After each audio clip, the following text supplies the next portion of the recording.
साथ बाउंड होता है और जो G होता है वो C के साथ ट्रिपल बॉन्ड से बाउंड होता है। ये हमें याद रखना है कि ये है हमारे basic 5 amino groups nitrogenous base pairs okay, जिसमें हमने कहा कि A एंड G ये होते हैं प्यूरिन्स, और ये तीन होते हैं पायरिमिडीन्स में 5 कार्बन वाली रिंग और प्यूरिन्स में 4 कार्बन वाली रिंग। ये हो गया हमारे बेसिक प्यूरिन्स और पायरिमिडीन्स। लेकिन जब हम बात करते हैं डीएनए के अंदर तो adenine and thymine double bond के साथ डबल बॉन्ड फॉर्म करते हैं and guanine and cytosine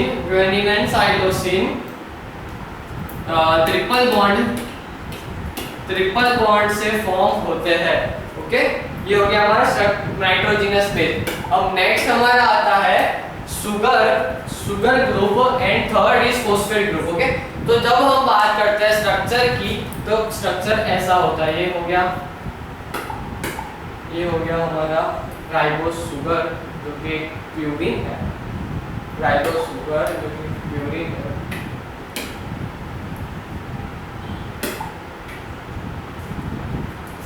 purine है।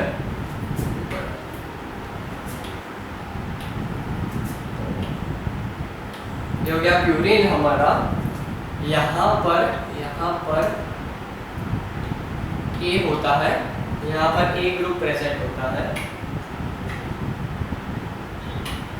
A ग्रुप प्रेजेंट होता है जो कि डबल बॉन्ड के साथ यहाँ पर D से फॉर्म होता है और D यहाँ पर ऐसे जॉइंट होता है। ओके, दोनों एक दूसरे के एंटी पैरेलल होते हैं। यहाँ पर फॉस्फेट ग्रुप होता है P डबल बॉन्ड O, यहाँ पर फॉस्फेट ग्रुप प्रेजेंट होता है और यहाँ से ये जो बॉन्ड थे यहाँ से दूसरा अमीनो एसिड ऐसे यहाँ से बॉन्ड होकर ऐसे फॉर्म होता है और यहाँ पर ये हो गया वापस दूसरा।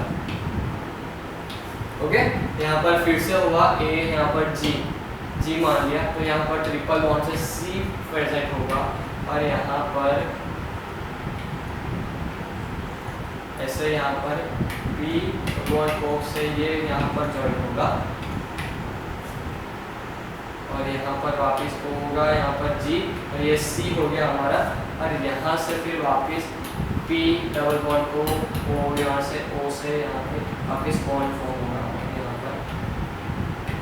तो कुछ ऐसा स्ट्रक्चर होता है डीएनए का जिसमें ये हो गया हमारी नाइट्रोजन बेसिस, ये होगा हमारा राइबोस सुगर और ये होगा हमारा फॉस्फेट ग्रुप जो कि 2 राइबोस सुगर को फॉर्म करता है और बेसिक एक लाइन फॉर्म करता है, बेसिक एक स्ट्रक्चर बनाता है जो होता है फॉस्फेट ग्रुप। जो कि फॉस्फेट ग्रुप जब यहाँ पर बॉन्ड होता है राइबोस सुगर के साथ उसे हम बोलते हैं phospho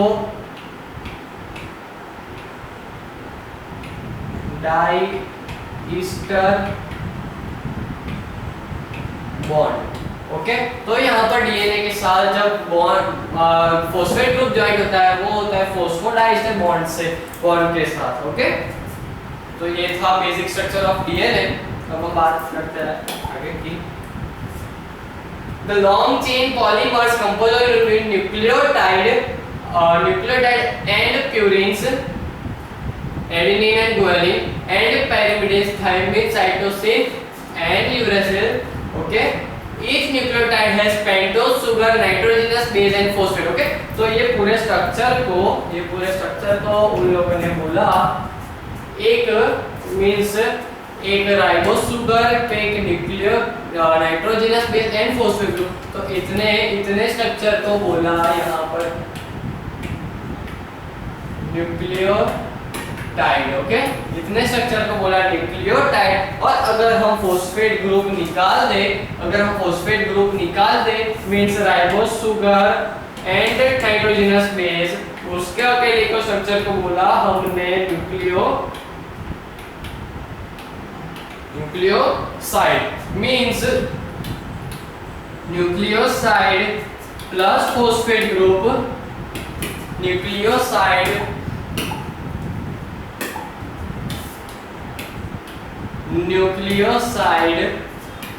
plus phosphate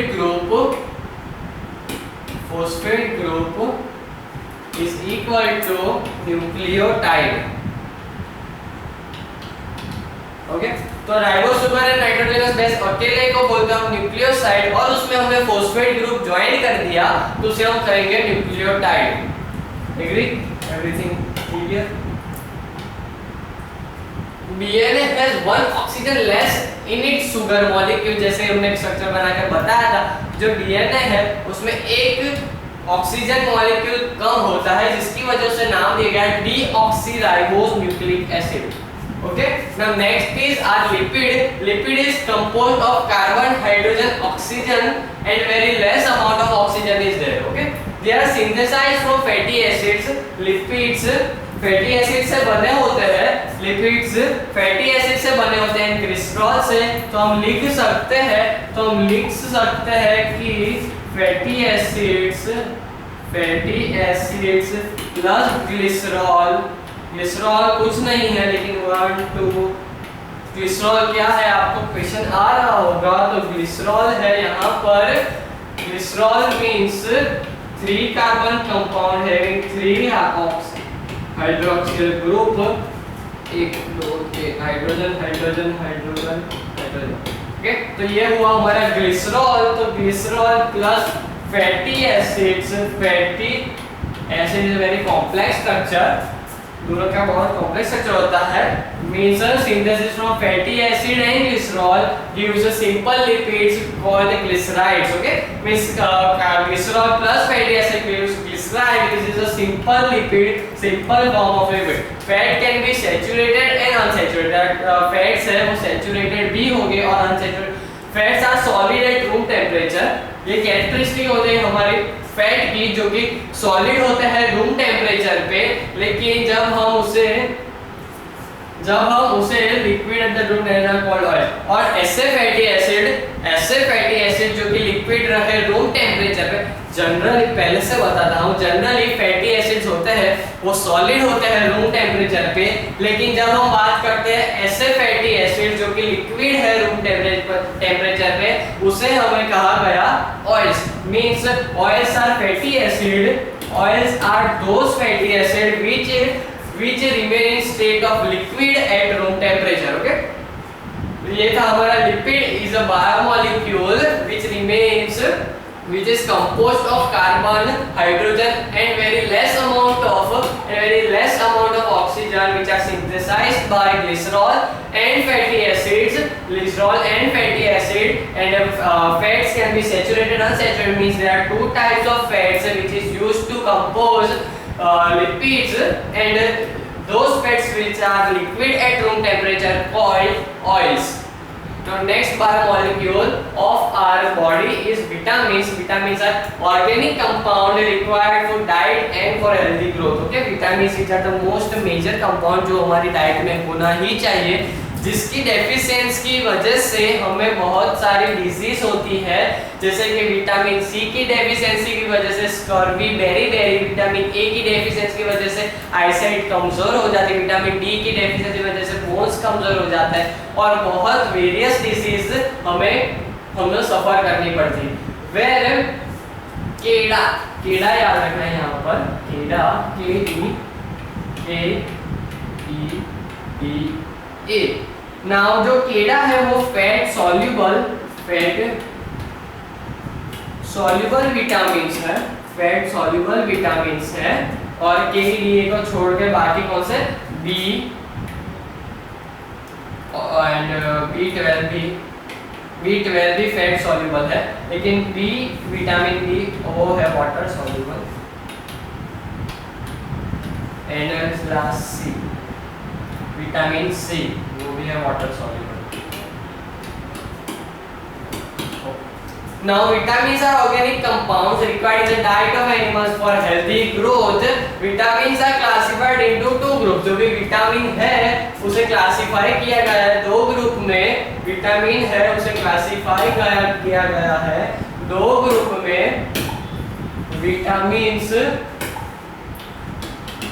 vitamins are classified into two groups, that is fat soluble and second is water soluble.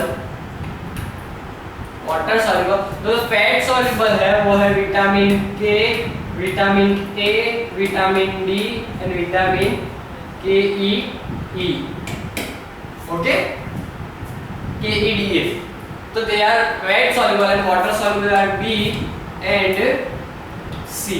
But vitamin B12 is exception of vitamin D which is fat soluble. Okay, तो हमें याद रखना है कौन सा vitamin fat soluble है और कौन सा विटामिन वाटर सॉल्युबल है. अब हमें ऐसा क्वेश्चंस पूछा जाते हैं कि विटामिन बी और vitamin C except vitamin B12 को हमें जनरली डाइट में क्यों लेना चाहिए. Usually vitamin B and vitamin C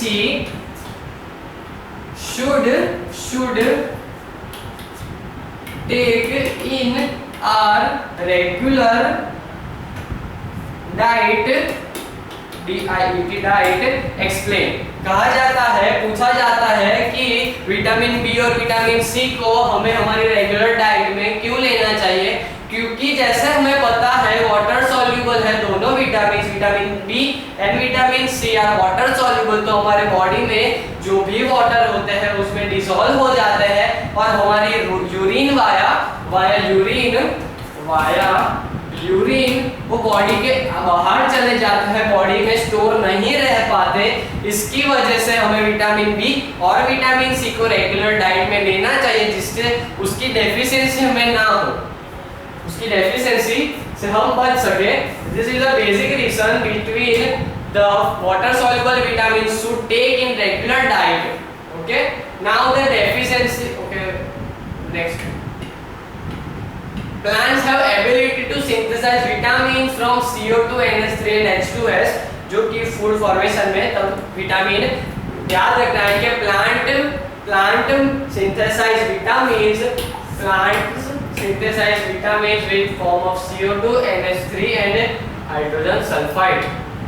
Okay, hydrogen sulfide.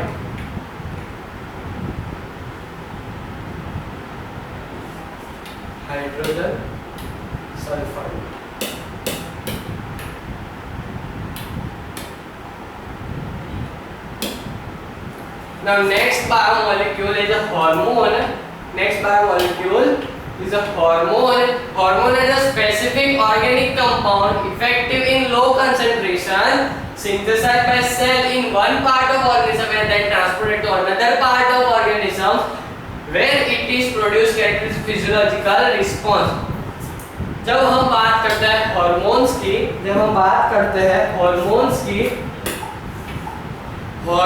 की,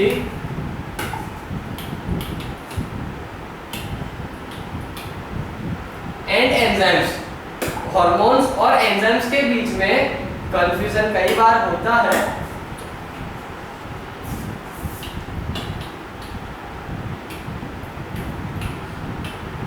हॉर्मोन्स एंड एंजाइम्स. ओके, ये दोनों के बीच में उनकी एक्टिविटीज बहुत सिमिलर है. इसकी वजह से हॉर्मोन्स और उसके बीच में कई बार कंफ्यूजन रहता है. तो हम आज वो कंफ्यूजन को दूर करने वाले हैं. तो जो हार्मोन होता है वो बॉडी के एक जगह पर बनता है, प्रोड्यूस्ड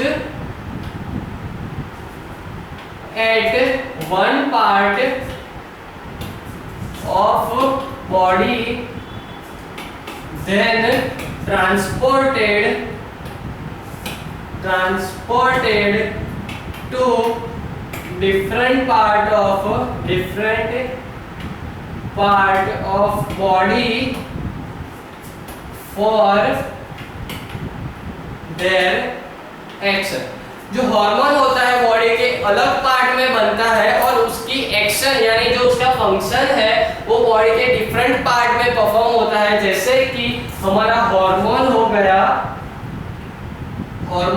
गया यहाँ पर जो भी हार्मोन GnRH, GnRH बॉडी के ब्रेन में से हाइपोथैलेमस में से रिलीज होता है और वो पिट्यूटरी ग्लैंड जो कि बेस ब्रेन के बेस में प्रेजेंट होती है उसे स्टिमुलेट करता है बाकी हार्मोन्स रिलीज करने के लिए, जो कि हार्मोन्स रिलीज होकर अलग अलग बॉडी पार्ट्स में डिफरेंट बॉडी पार्ट्स में जाते हैं, डिफरेंट बॉडी पार्ट्स में जाते हैं और अलग अलग साइट्स पर फंक्शन परफॉर्म करते हैं, जो कि हो गया कैरेक्टरिस्टिक फीचर ऑफ हार्मोन। लेकिन जब हम बात करते हैं एंजाइम की तो एंजाइम जो कि साइट ऑफ एक्शन होता है, जैसे कि हम बात कर ले pancreas and liver, okay liver की बात करते हैं तो यहाँ हो गया हमारा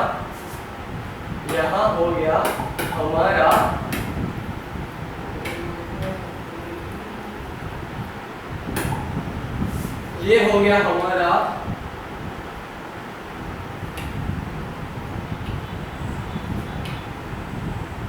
स्टमक, ये हो गया हमारा स्टमक और यहाँ से आती है बाइल जूस की वेन और यहाँ से पैंक्रियास, ओके। तो यहाँ से जब फूड डाइजेस्ट एसिडिक फूड यहाँ आता है तो bile juice and pancreatic juice एक कॉमन डक्ट में अपने एंजाइम स्टोर करते हैं। इससे हम कहते हैं एक्शन जहां पर साइट हो, मींस यहाँ पर साइट ऑफ एक्शन है, यहाँ पर ही साइट ऑफ एक्शन है, तभी जाकर जो पैंक्रियास एंड गॉल ब्लैडर ने अपने एंजाइम स्टोर किए जाके तभी जाकर ये फूड बेसिक हो और डाइजेशन परफॉर्म हो सके। मींस साइट ऑफ एक्शन ये दोनों ग्लैंड्स का यहीं पर है, तभी जाकर इसे कहा गया कि वो एक एंजाइम रिलीज करते हैं for digestion of food.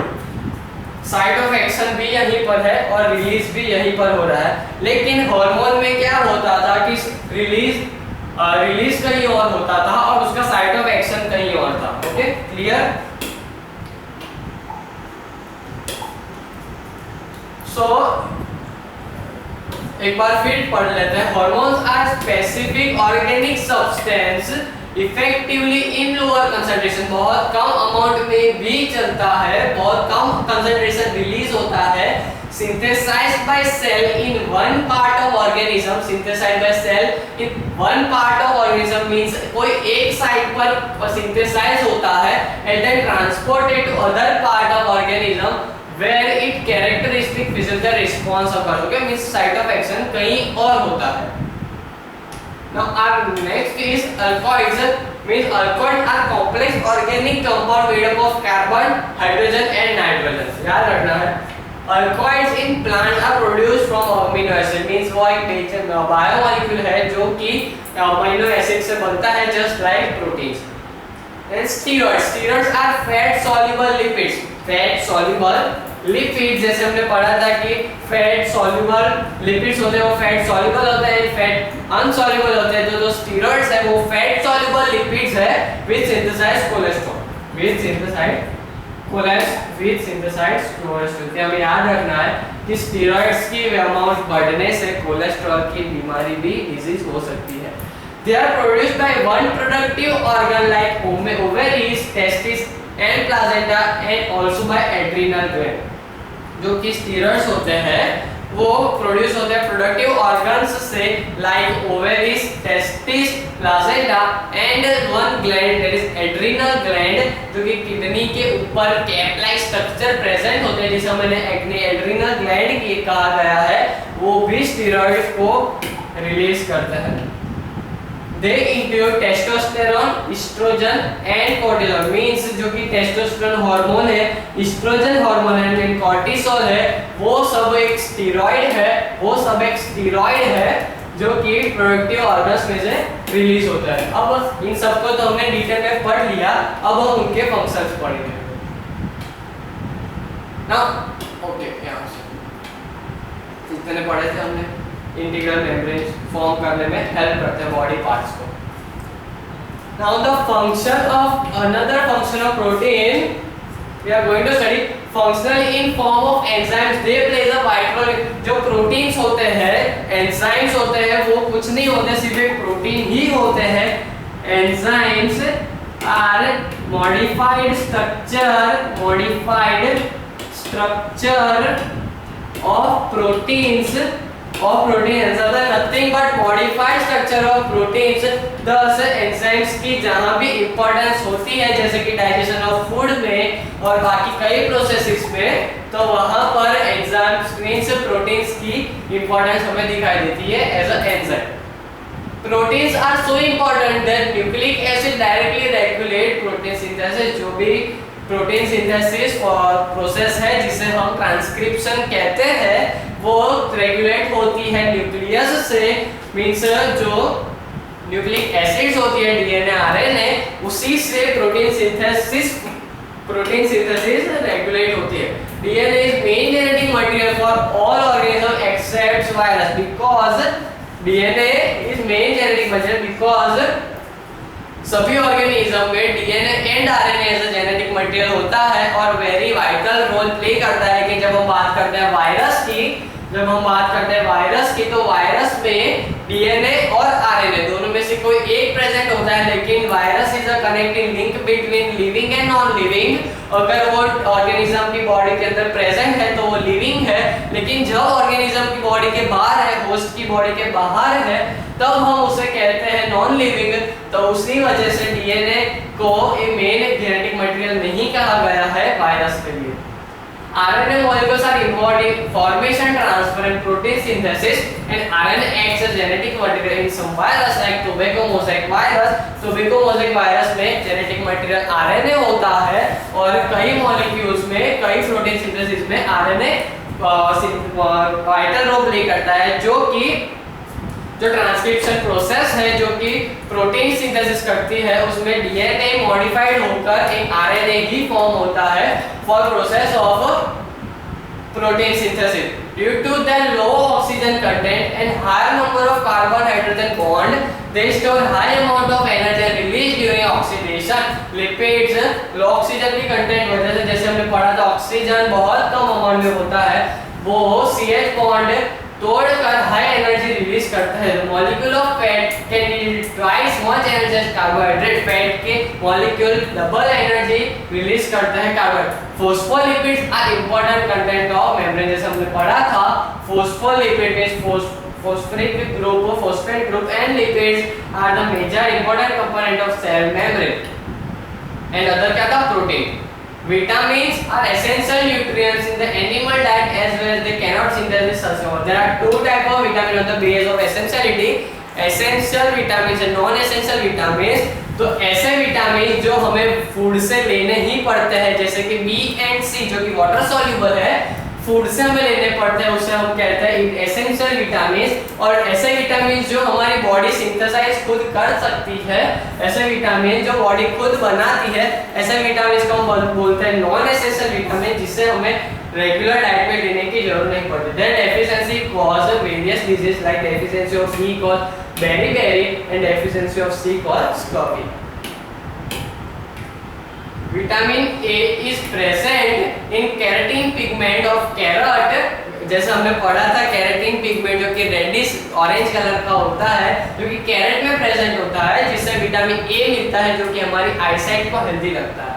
Now vitamin D can be produced by man with having sunlight. Vitamin, जैसे हमने देखा है कि sunlight, exposure to sunlight is very necessary for our body, क्योंकि एक्सपोजर टू सनलाइट की वजह से हमारी बॉडी में विटामिन डी की फॉर्मेशन होती है.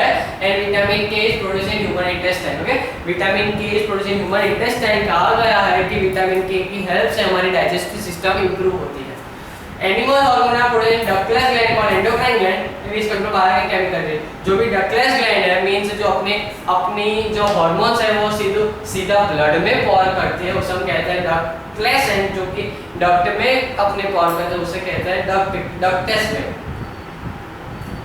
इन प्लांट हार्मोन रेगुलेटर्स होते हैं, जिसे हम फाइटो हार्मोन्स बोलते हैं. which can be controlled metabolic activities and vegetative and reproductive growth of entire plant, जो कि प्रोटीन ही होते हैं जो कि प्लांट ग्रोथ हार्मोन को, प्लांट की ग्रोइंग एंड डेवलपमेंट को रेगुलेट करते हैं। Active principle of drug medicine called alkaloids, alkaloid के ड्रग्स है quinine from cinchona, ephedrine from morphine and papaver species के ड्रग्स है, वो कुछ नहीं है लेकिन एक अल्कलॉइड्स है जो कि कुछ अमाउंट तक हमारे लिए हेल्पफुल है, फिर वो हमारे central nervous system, peripheral nervous system को डैमेज करते हैं। Most of the steroid act as life saving drugs and other hormones which be effective performing specific function in the specific body, okay, उनके specific function। what is importance of water is कि वो एक medium provide कराता है certain reactions, metabolic reaction with basic molecule in starch, sugar with peptide bond and where we found peptide bond amino acid के बीच में होता है जो कि प्रोटीन बनाता है और प्रोटीन में हमें दिखेगा which is most energy rich biomolecule in the lipid। यहाँ पर हमने पढ़ा था lipid can release twice amount of energy, lipid can yield twice as much energy as carbohydrate, the most energy is lipid। what are nucleotides? तो nitrogen base plus phosphoric acid plus ribose sugar is known as nucleotide. तो यहाँ पर हमने text 4.7 complete किया, हम आगे बढ़े।